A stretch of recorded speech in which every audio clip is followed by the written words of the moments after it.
Hare Krishna. So Krishna has given a very practical instruction to Arjuna. Now say someone has a question. Okay, you have given instruction to Arjuna. Say he follows. What benefit will he have?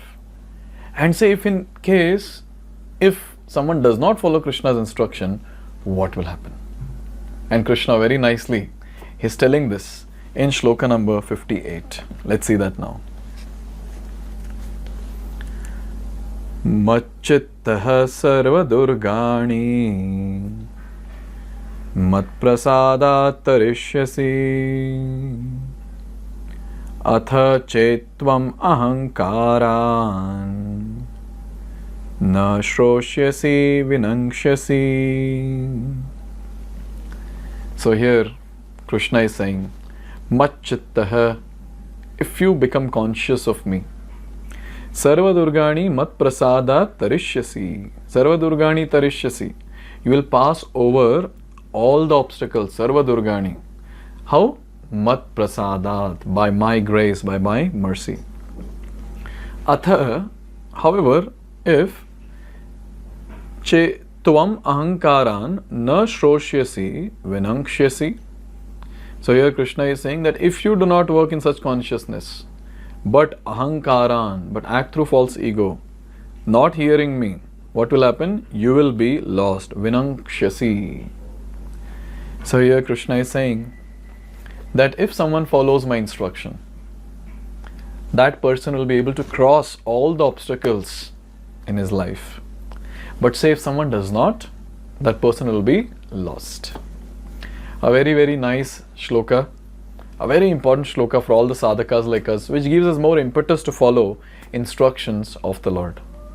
So here it is said in the purport, a person in full Krishna consciousness is not unduly anxious about executing the duties of his existence.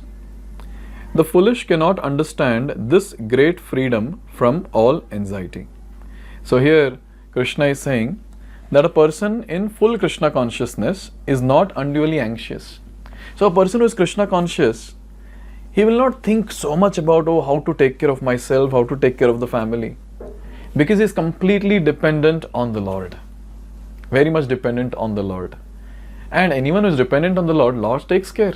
We have discussed in one of our videos that our duty is to do devotional service. Our job description. And what is Lord's job description? To take care of us. He is that personality. Eko bahunamyo vidhadati kaman. He is taking care of everyone. He'll take care of us also. He is taking care of the ant who eats milligrams of food. He is taking care of elephant who is eating tons of food. And Krishna is taking care of everyone. So now the question is, why will he not take care of me? And getting this question and getting an answer saying he will surely take care of me, a Krishna conscious devotee is fully peaceful, fully satisfied. So this freedom, free from anxiety, free from anxiousness, which a devotee has, a materialist cannot have. They might say, look at me, I'm so free, I don't follow any rules and regulation, I do this, I do that, the way my mind says. But the fact is that they are foolish. They are not free. The actual person who is free is that person who is completely dependent on Krishna. Such a person is actually free. Here it is said, for one who acts in Krishna consciousness, Lord Krishna becomes the most intimate friend. He always looks after his friend's comfort and he gives himself to his friend who is so devotedly engaged working 24 hours a day to please the Lord. Now just imagine Krishna is taking care of everyone. Even if the person is an atheist who says God does not exist. Even if a person is a Mayavadi who says God does not have a form. Even if a person is very lame and who says everything is one. And those people who are not atheistic, not theistic also. Sometimes atheistic, sometimes theistic. When such people say that Lord is not taking care of me, what is the use of existence of the Lord when so much of problem is there, and so on and so forth. When they blaspheme the Lord, Lord is taking care of such people also. Now tell me, what about those people? What about those people who are serving the Lord, who wants to do devotional service to the Lord, or who are rendering devotional service already to the Lord, what will Lord do for them? Because He's already taking care of people who nicely, other people. So what will He do to His devotees? So here it is said that Lord becomes an intimate friend of that devotee. And when Lord becomes an intimate friend of a devotee, then what is there in a devotee's life? The devotee will be like carefree. My friend will take care of me. Intimate friend will always remain with us. And that is the strong confidence that a devotee has, that Lord will take care of me, come what may. And that's how he becomes completely free from all the anxiety and all the anxiousness about his material life. Therefore, no one should be carried away by the false ego of the bodily concept of life. One should not falsely think himself independent of the laws of material nature or free to act. He is already under strict material laws. See, when these outside people, I mean the non-practitioners or the ones who are not practicing Krishna consciousness or spirituality, bhakti yoga in general, when they say that look at us, how free we are, what is this? You people follow so many rules and regulation. Waking up early in the morning, don't eat this, don't eat that, or don't associate with such people, don't associate with them. What is this? Man, have some life. Look at us, how free we are. Actually, these people who say such dialogues, they are the most bound people on this planet. Because they have no way to escape from the bondage of three modes of material nature or the cycle of birth and death. They are just getting more and more entangled with time, more and more entangled with time. But the devotees are the ones who are practicing Krishna consciousness, who are practicing this mantra meditation, chanting of Hare Krishna, doing various devotional service.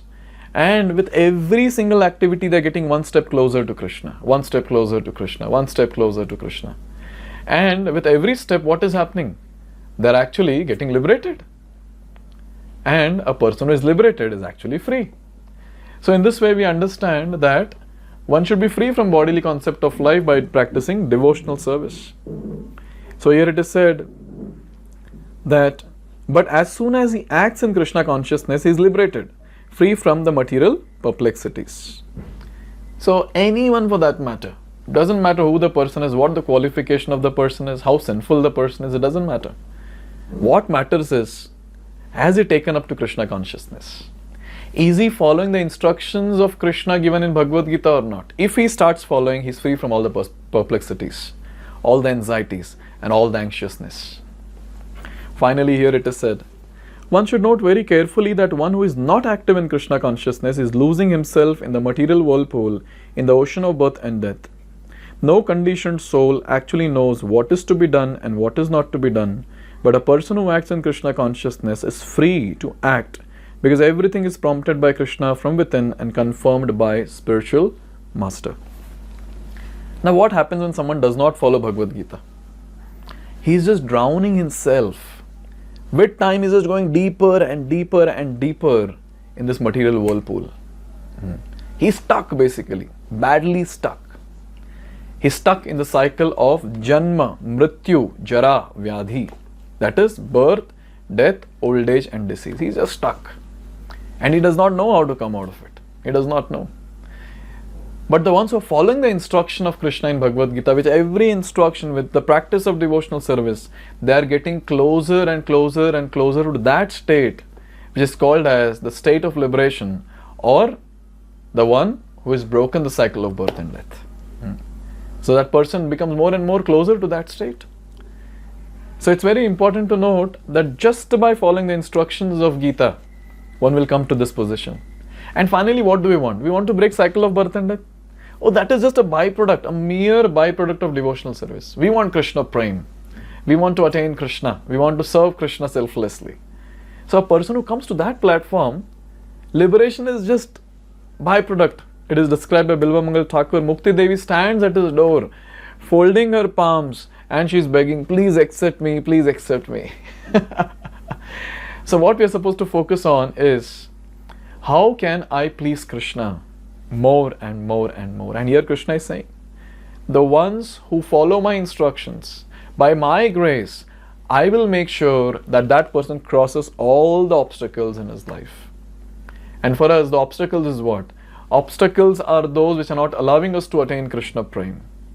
And just by following instructions of Krishna, which are confirmed by the spiritual master, it cannot be whimsical. I cannot say, oh, I got a dream and Krishna instructed me this. No.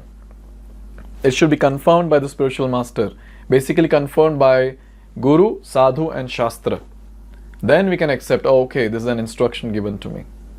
So in this way, now we understand very clearly that whatever activities we are doing in our day-to-day life, that is chanting Hare Krishna Mahamantra, minimum 16 rounds, following the 4 regulative principles, that is no meat eating, no gambling, no illicit sex, no intoxication, and doing various devotional services, starting with hearing and chanting, doing deity worship services, doing the preaching services, and all the practical services that we do. We have to understand this is the instruction that Krishna has given through the spiritual master. And just by following that instruction, we are going to cross over all those obstacles which are not allowing us to get closer to Krishna. And when all these obstacles are removed by the mercy of Krishna, that day will not be very far when we will attain the ultimate goal of life, and that is Krishna Prem or love of Godhead, and remain in constant bliss in the service of the Lord. So who is free? The ones who are not following rules and regulations, or the ones who are following rules and regulations? I think this verse makes it very clear. Now here there's another question that is there. The question is, what does Krishna means by lost? He says in this verse, right, that if however you do not work in such consciousness but act through false ego, not hearing me, you will be lost. What does that mean? This Krishna is elaborating in the next shloka. So let's see that in the next video. Hare Krishna. Hare Krishna, Hare Krishna, Krishna